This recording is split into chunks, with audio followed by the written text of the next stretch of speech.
കാറ്റത്തെ കിളിക്കൂടിൻ്റെ ഒരു അപ്കമിങ് എപ്പിസോഡിലേക്ക് എല്ലാവർക്കും സ്വാഗതം. രാത്രി സുഭാഷും ഹരീഷും നികേഷും ഒക്കെ ഭക്ഷണം കഴിച്ചുകൊണ്ടിരിക്കുകയാണ്. അങ്ങോട്ടേക്ക് ഭാസ്കരൻ കയറി വരുന്നുണ്ട്. ഭാസ്കരനെ കണ്ടതും സുഭാഷ് ഭക്ഷണം എടുത്ത് കൊടുക്കുകയാണ്. അങ്ങനെ പാട്ടൊക്കെ പാടി ഭക്ഷണം കഴിക്കാനിരിക്കുന്ന സമയത്ത് പെട്ടെന്ന് ഹരീഷ് ഭാസ്കരനോട് പറയുന്നുണ്ട്, നിങ്ങളാണ് ഈ പ്രശ്നങ്ങൾക്കെല്ലാം കാരണം. ഒരു മകനോട് പറയാൻ പറ്റുന്ന കാര്യങ്ങളാണോ നിങ്ങൾ പറഞ്ഞു കൊടുത്തത് എന്ന് ചോദിക്കുമ്പോൾ ഭാസ്കരന് ദേഷ്യം വരുന്നുണ്ട്. ഭാസ്കരൻ പറയുന്നുണ്ട്, അതെ, ഞാൻ അവന് നല്ല കാര്യങ്ങളാണ് പറഞ്ഞു കൊടുത്തത്, പക്ഷെ അവനതെല്ലാം കുളമാക്കി വെച്ചു. ഞാൻ എന്ത് ചെയ്യാനാണ്? ഈ വീട്ടിൽ എന്ത് പ്രശ്നം നടന്നാലും അത് ഞാൻ കാരണമാണ് എന്നാണ് നിങ്ങൾ പറയുന്നത്. എന്നാൽ ഇത് കേട്ട് ഹരീഷിന് ദേഷ്യം വരുന്നുണ്ട്. നിങ്ങൾ ഇന്നേ വരെ ഞങ്ങൾക്ക് വേണ്ടി എന്തെങ്കിലും ഒരു നല്ല കാര്യം ചെയ്തു വെച്ചുക്കണോ? ഇല്ലല്ലോ. ദയവ് ചെയ്ത് ഞങ്ങളെ ഉപദ്രവിക്കരുത് എന്ന് പറയുന്നുണ്ട്. എന്നാൽ ഭാസ്കരന് ദേഷ്യം വരുന്നത് കണ്ട് നമ്മുടെ സുഭാഷ് പറയുന്നുണ്ട്, എടാ ഹരീഷ്, അവർ ഭക്ഷണം കഴിക്കാനിരുന്നതല്ലേ, നീ ഈ സമയത്ത് തന്നെ എന്തിനാണ് ഇതിനെക്കുറിച്ചൊക്കെ സംസാരിക്കുന്നത്? ഇത് കേട്ട് ഹരീഷ് പറയുന്നുണ്ട്, പിന്നെ എപ്പോഴാണ് സംസാരിക്കേണ്ടത്? ചേട്ടനിങ്ങനെ ഇദ്ദേഹത്തെ സപ്പോർട്ട് ചെയ്യുന്നത് കൊണ്ടാണ് ഇദ്ദേഹം വളരെ വഷളായിരിക്കുന്നത്. ഇത് കേട്ട് ഭാസ്കരൻ പറയുന്നുണ്ട്, എടാ, എനിക്ക് നിൻ്റെ ദോശയും വേണ്ട, ഒന്നും വേണ്ട. എനിക്ക് പുറത്തു പോയാൽ ഇഷ്ടം പോലെ ഹോട്ടലുകളുണ്ട്, അവിടെ നിന്നും കഴിക്കാൻ എനിക്കറിയാം. ഇതാന്നിരിക്കുന്നു നിൻ്റെ ദോശ എന്നും പറഞ്ഞുകൊണ്ട് ഭാസ്കരൻ അവിടെ നിന്നും എഴുന്നേറ്റ് പോകുന്നുണ്ട്. എന്നാൽ ഇതൊന്നും ശ്രദ്ധിക്കാതെ നികേഷ് ഭക്ഷണം കഴിക്കാണ്ട് ഇരിക്കുകയാണ്. പെട്ടെന്ന് അവിടെ നിന്ന് എഴുന്നേൽക്കുന്നുണ്ട്. ഇത് കണ്ട് സുഭാഷ് ചോദിക്കുന്നുണ്ട്, എന്താ നികേഷ്, നീ കഴിച്ചില്ലല്ലോ, എന്തേ, നിനക്ക് ചൂടുള്ള ദോശ ഞാൻ ഉണ്ടാക്കി കൊണ്ടുവരട്ടെ എന്ന് ചോദിക്കുമ്പോൾ നികേഷ് പറയുന്നുണ്ട്, എനിക്ക് വേണ്ട ചേട്ടാ, എനിക്ക് ഭക്ഷണം കഴിക്കാൻ തോന്നുന്നില്ല, ഒന്നും തൊണ്ടയിൽ നിന്നങ്ങ് ഇറങ്ങുന്നില്ല എന്ന് പറയാണ്. ഇത് കേട്ട് സുഭാഷ് പറയുന്നുണ്ട്, എന്താ, നിനക്ക് എന്തു പറ്റി? അത് എനിക്ക് എന്താണെന്നറിയത്തില്ല. ഏടത്തി ഇവിടെ നിന്നും പോയതിന് ശേഷം എൻ്റെ മനസ്സിന് ഒരു സുഖവുമില്ല. ഇനി നമ്മുടെ വീട് പഴയതുപോലെയാവും അല്ലേ ചേട്ടാ? പണ്ട് നമ്മുടെ വീട് എപ്പോഴും വഴക്കടിച്ച് പുറത്തിറങ്ങുമ്പോൾ എല്ലാവരും പരിഹസിച്ച് ചിരിക്കുന്ന ഒരു വീടായിരുന്നില്ലേ? അതുപോലെ ഇനിയും അതുപോലെയായിരിക്കും നമ്മുടെ വീട് അല്ലേ എന്ന് ചോദിക്കുമ്പോൾ സുഭാഷിന് ഒന്നും തന്നെ പറയാൻ കഴിയുന്നില്ല. നിധിയുടെ ഫ്രണ്ട് ദിവ്യ നിധിയുടെ റൂമിലേക്ക് കയറി വരുന്നുണ്ട്.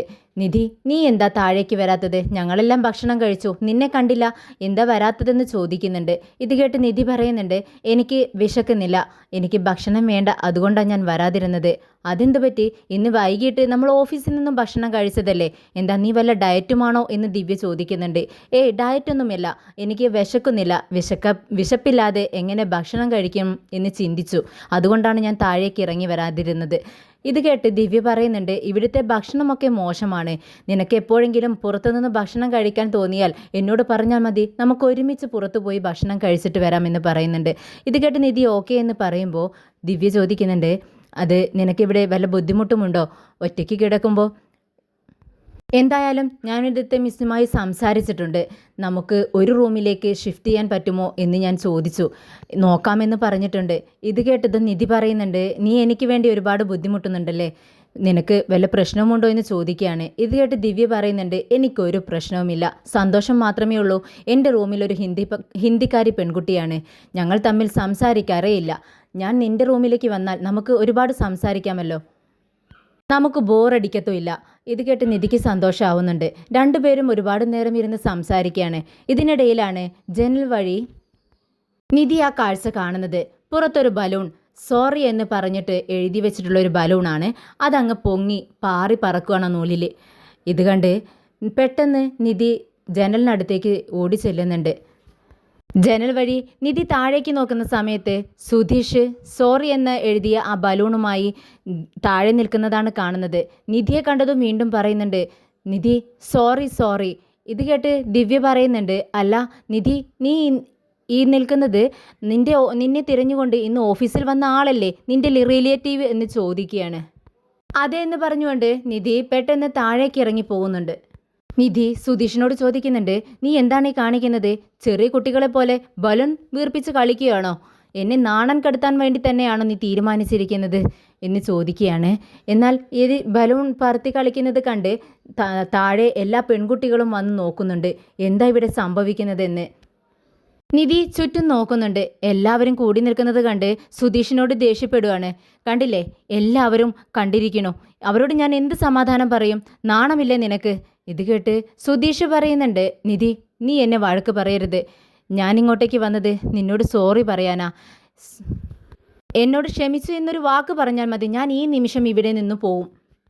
ഇവിടെ ഒരു സീൻ ക്രിയേറ്റ് ചെയ്യാതെ ദയവ് ചെയ്ത് ഇവിടെ നിന്നും പോകണം പ്ലീസ് എന്ന് നിധി പറയുമ്പോൾ സുധീഷ് പറയുന്നുണ്ട്, പ്ലീസ് എന്നോട് ക്ഷമിച്ചു എന്നൊരു വാക്ക് പറ നിധി, ആ നിമിഷം ഞാൻ ഇവിടെ നിന്നും പോവും. നിന്നോട് ഞാൻ ഇവിടെ നിന്നും പോവാനല്ലേ പറഞ്ഞ് എന്ന് നിധി ചോദിക്കുമ്പോൾ സുധീഷ് പറയുന്നുണ്ട്, ഇല്ല നിധി, നീ എന്നോട് ക്ഷമിച്ചു എന്ന് പറയാതെ ഞാൻ ഇവിടെ നിന്നും പോവില്ല. ഞാൻ നിന്നോട് തെറ്റ് ചെയ്തിട്ടുണ്ട്, അത് ശരി തന്നെയാണ്, അതിന് നീ എന്നോട് പുറത്തു തരണം. ഞാൻ അറിയാതെ ചെയ്തു പോയൊരു തെറ്റാണ്, ഇനി ഒരിക്കലും അങ്ങനെ ഉണ്ടാവില്ല. നിധി പ്ലീസ്, ഇനി നീ എന്നോട് ക്ഷമിക്കാൻ വേണ്ടി വേറെ എന്താണ് ഞാൻ ചെയ്യേണ്ടത്? നീ പറയുന്നത് പോലെ ഞാൻ ചെയ്തോളാമെന്ന് സുധീഷ് പറയുന്നുണ്ട്. ശരി, ഇനി ഒരിക്കലും നീ എന്നെ ഇവിടെ വന്ന് കാണരുത്, എൻ്റെ ഓഫീസിലേക്കും നീ വരാൻ പാടില്ല. അതിനുശേഷം ഞാൻ നിനക്ക് നിന്നോട് ക്ഷമിക്കണോ വേണ്ടയോ എന്ന് ഞാൻ തീരുമാനിക്കാമെന്ന് നിധി പറയുന്നുണ്ട്. ഇത് കേട്ട് കുറച്ച് മടിയോടുകൂടിയാണെങ്കിലും സമ്മതിക്കുന്നുണ്ട് സുധീഷ്. ശരി നിധി, ഞാൻ പൊയ്ക്കോളാം എന്ന് പറഞ്ഞുകൊണ്ട് പുറത്തേക്ക് ഇറങ്ങുന്നുണ്ട്. പെട്ടെന്നാണ് സുധീഷ് ഓടി അകത്തേക്ക് തന്നെ കയറുന്നത്. എന്നിട്ട് അവിടെ നിൽക്കുന്ന പെൺകുട്ടികളോട് പറയുന്നുണ്ട്, നിങ്ങളെല്ലാവരും നിധിയുടെ ഫ്രണ്ട്സ് അല്ലേ? ഞാൻ അവളോട് തെറ്റ് ചെയ്തു പോയി, അറിയാതെ ചെയ്ത തെറ്റാണ്, എന്നോട് ക്ഷമിക്കാൻ വേണ്ടി നിങ്ങൾ അവളോട് പറയാമോ? ഇത് കേട്ട് നിധിക്ക് ദേഷ്യം വരുന്നുണ്ട്. നിധി സുധീഷിൻ്റെ മുഖത്തേക്ക് നോക്കുവാണ്. ഇത് കണ്ടതും പെട്ടെന്ന് സുധീഷ് അവിടെ നിന്നും ഇറങ്ങി പോകുന്നുണ്ട്. റൂമിലെത്തിയതും ദിവ്യ നിധിയോട് ചോദിക്കുന്നുണ്ട്, അല്ല നിധി, അത് നിൻ്റെ ഒരു റിലേറ്റീവ് ആണെന്നല്ലേ പറഞ്ഞത്, പക്ഷേ എന്തു പറ്റി സോറിയൊക്കെ ചോദിക്കുന്നുണ്ടല്ലോ, എന്തെങ്കിലും തെറ്റ് ചെയ്തോ എന്ന് ചോദിക്കുകയാണ്. ഇത് കേട്ട് എന്ത് പറയണമെന്ന് അറിയാതെ നിധി തല താഴ്ത്തിയിരിക്കുകയാണ്.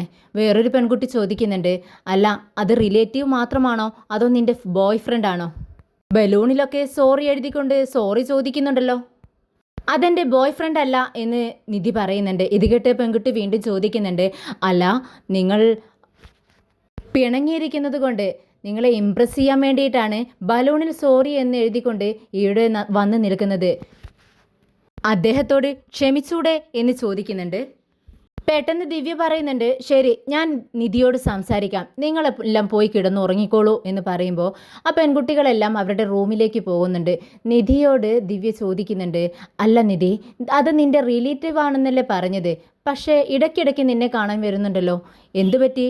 നിന്നെ പ്രൊപ്പോസ് ചെയ്ത സമയത്ത് നീ നിരസിച്ചതുകൊണ്ടാണോ ഇങ്ങോട്ടേക്ക് ഓടിപ്പോകുന്നത്? നീ അങ്ങനെയൊന്നുമില്ല ദിവ്യ, പിന്നെ എനിക്കിതിനെപ്പറ്റി സംസാരിക്കാൻ ഒട്ടും താല്പര്യമില്ല, നമുക്ക് ഈ സബ്ജക്റ്റ് ഇവിടെ വെച്ച് നിർത്താം. ശരിയെന്ന് പറഞ്ഞുകൊണ്ട് ദിവ്യ അവിടെ നിന്നും എഴുന്നേറ്റ് പോകുന്നുണ്ട്. നിധി എഴുന്നേറ്റ് ജനലിലൂടെ താഴേക്ക് നോക്കുന്നുണ്ട്. സുധീഷ് അവിടെ നിൽക്കുന്നുണ്ടോ എന്നാണ് നിധി നോക്കുന്നത്. പക്ഷേ സുധീഷ് പോയി കഴിഞ്ഞിരുന്നു.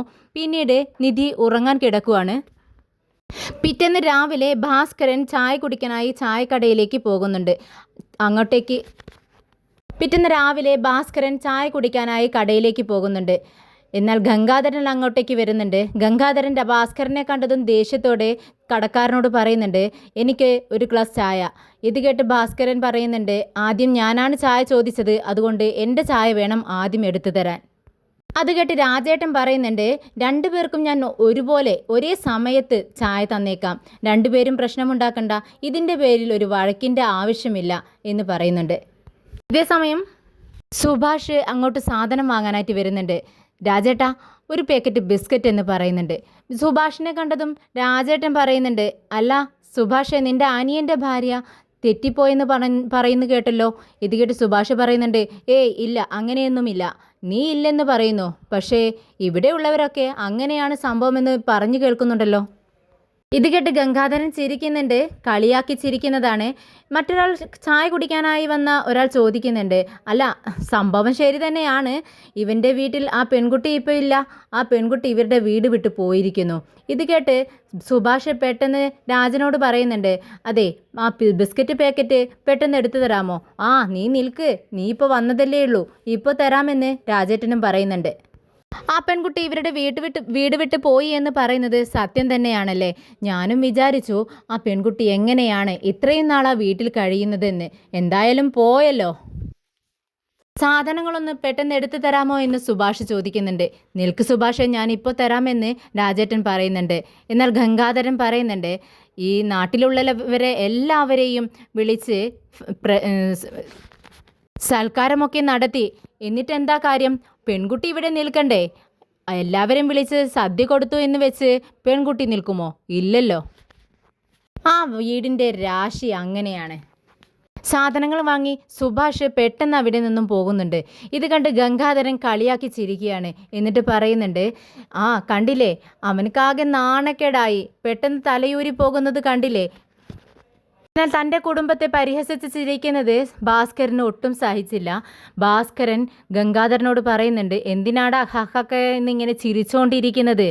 അവനക്ക് മറുപടി ഇല്ലായിരിക്കും, പക്ഷേ എനിക്ക് മറുപടിയുണ്ട്. ഇത് കേട്ട് ഗംഗാധരൻ ചോദിക്കുന്നുണ്ട്, എന്താടാ നിനക്ക് എന്നോട് പറയാനുള്ളത്, പറയടാ. പെട്ടെന്ന് ഭാസ്കരൻ ചിരിച്ചുകൊണ്ട് പറയുന്നുണ്ട്, ഉണ്ട്, എനിക്ക് മറുപടി പറയാനുണ്ട്, ഒരുപാട് കാര്യങ്ങൾ പറയാനുണ്ട് എന്നും പറഞ്ഞുകൊണ്ട് അവിടെ നിന്നും എഴുന്നേറ്റ് ഗംഗാധരൻ്റെ അടുത്തേക്ക് ചെന്ന് ഗംഗാധരനെ പിടിച്ച് വലിച്ച് കുറച്ച് അപ്പുറത്തേക്ക് നിർത്തിക്കൊണ്ട് സംസാരിക്കുകയാണ്. അതെ, എൻ്റെ മരുമകൾ എൻ്റെ വീട് വിട്ടു പോയെങ്കിൽ ഓക്കെ, അത് ഞാൻ അങ്ങ് സഹിച്ചോളാം. പക്ഷേ നിൻ്റെ മരുമകൾ കെട്ടിച്ചു വിട്ട വീട്ടിൽ നിൽക്കണോ നിൽക്കണ്ടയോ എന്ന് തീരുമാനിക്കുന്നത് ഞാനാണ്. എന്താടാ നീ പറയുന്നതെന്ന് ഗംഗാധരൻ ചോദിക്കുന്നുണ്ട്. അതേടാ, നിന്റെ മരുമകളെ വിവാഹത്തിൻ്റെ തലേ ദിവസം എൻ്റെ വീട്ടിൽ വന്ന് എൻ്റെ മകനെ വിവാഹം കഴിക്കണമെന്നും തൊടാമെന്നൊക്കെ പറഞ്ഞ വിവരം ഞാൻ ഇവിടെ നിന്ന് പറയണോ അതോ ആ നടുറോട്ടിൽ നിന്ന് വിളിച്ചു പറയണോ എന്ന് ചോദിക്കുന്നുണ്ട്.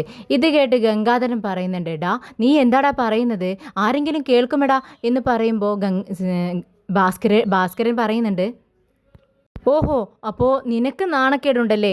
എൻ്റെ കുടുംബത്തെപ്പറ്റി എന്ത് വേണമെങ്കിലും നിനക്ക് വിളിച്ചു പറയാം, എനിക്കൊന്നും പാടില്ല, അതാണ് ഇവിടുത്തെ നിയമം. എന്നാൽ ഗംഗാധരനും ഭാസ്കരനും നിന്ന് സംസാരിക്കുന്നത് കണ്ട് ചായക്കടയിലുള്ള ആൾക്കാർ ചോദിക്കുന്നുണ്ട്, അല്ല ഇന്നെന്താ രണ്ടുപേരും സ്വകാര്യം പറയുന്നത്, ഉറക്കെ പറ, ഞങ്ങളും കൂടി കേൾക്കട്ടെ. ഇത് കേട്ട് ഭാസ്കരൻ ഗംഗാധരനോട് ചോദിക്കുന്നുണ്ട്, എന്താ ഞാൻ ഉറക്കെ വിളിച്ചു പറയട്ടെ നിൻ്റെ മരുമകളുടെ വിവരമൊക്കെ?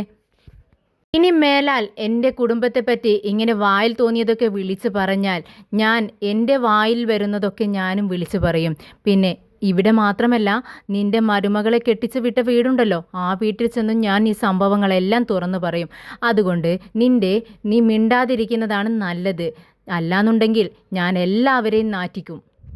പെൺകുട്ടികളുടെ ജീവിതം നശിച്ചു പോകണ്ടല്ലോ എന്ന് വിചാരിച്ചാണ് ഞാനിങ്ങനെ സൈലൻ്റ് ആയിട്ടിരിക്കുന്നത്, ഞാനൊരു ഗുഡ് ബോയ് ആയിട്ടിരിക്കുന്നത്. ഇങ്ങനെയുള്ള എന്നെ നീ മോശക്കാരനാക്കരുത് കേട്ടോ ചേട്ടാ എന്നും പറഞ്ഞുകൊണ്ട്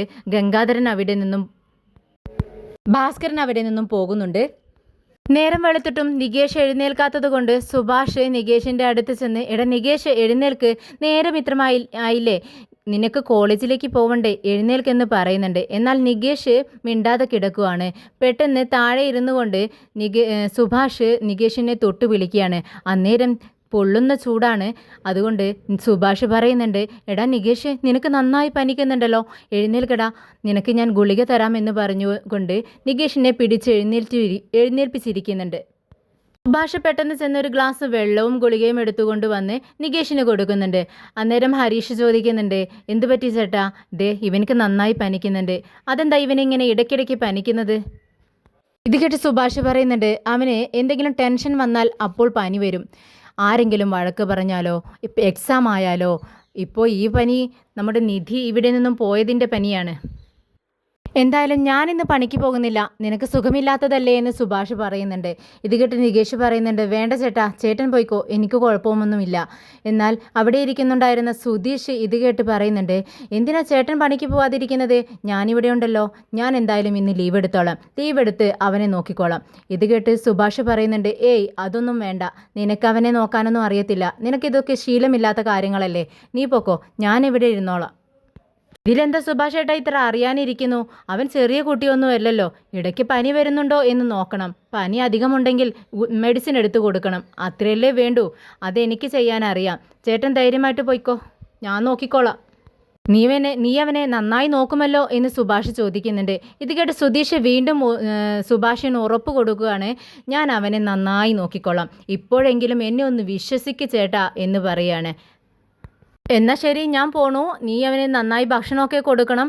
ഓ ശരി ചേട്ടാ, അവന് കഞ്ഞി കൊടുക്കണം, ഇടയ്ക്ക് കാപ്പി ഉണ്ടാക്കി കൊടുക്കണം, ഇതൊക്കെയല്ലേ ചെയ്യേണ്ടുള്ളൂ, എനിക്കറിയാം, ധൈര്യമായിട്ട് പോയിക്കോ.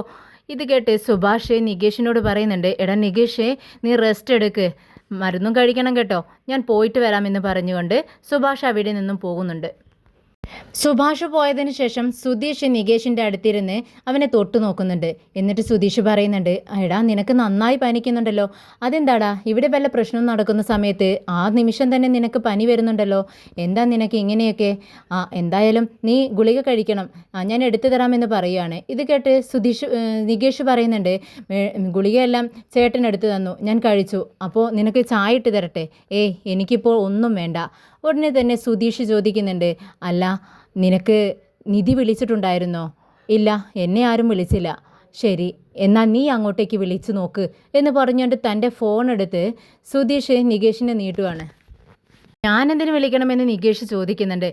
നീ വിളിക്കടാ, നീ വിളിക്കുകയെ അല്ലെങ്കിൽ ഒരു വീഡിയോ കോൾ ചെയ്യേ. വേണ്ട, എന്തിനാ ഞാൻ വിളിക്കുന്നതെന്ന് ആദ്യം അത് പറ. ഇത് കേട്ട് സുധീഷ് പറയുന്നുണ്ട്, നീ വിളിച്ച് നിനക്ക് പനിയാണെന്ന് പറ. നിനക്ക് സുഖമില്ലെന്നറിയുമ്പോൾ നിധി ആ നിമിഷം ഇങ്ങോട്ടേക്ക് ഓടി വരും. ഇത് കേട്ടത് നികേഷ് പറയുന്നുണ്ട്, ഇല്ല ഞാൻ വിളിക്കില്ല. എന്താടാ നീ ഇങ്ങനെയൊക്കെ പറയുന്നത്? നീ ഫോൺ ചെയ്യേ, ആ നിമിഷം നിധി ഇങ്ങോട്ടേക്ക് വരും.